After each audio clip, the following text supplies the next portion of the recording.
Effectivement, on est sur une plateforme d'essai, donc Ubios, et en fait, je teste, j'évalue des croisements qui sont issus de matériel, enfin disons de variétés anciennes.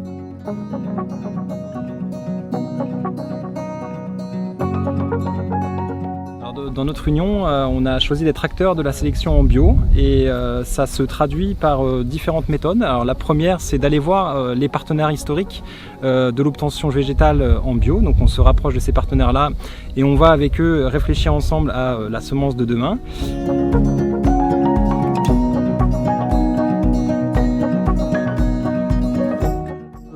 Quelles sont les demandes? Par exemple, au début, on nous demandait des grands blés couvrants pour étouffer les adventices, et puis finalement, la demande s'est diversifiée. Il y a aussi des interventionnistes qui veulent des blés courts qui pourraient être binés et cimés.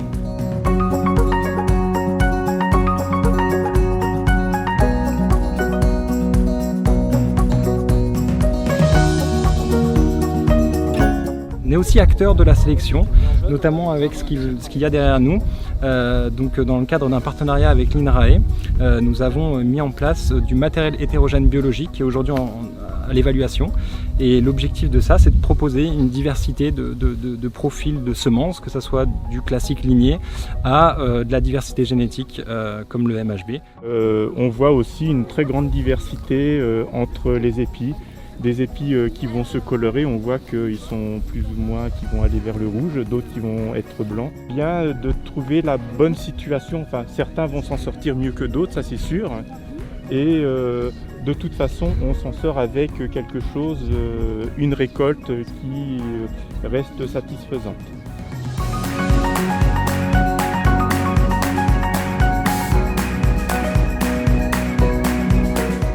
On a appelé coopérative.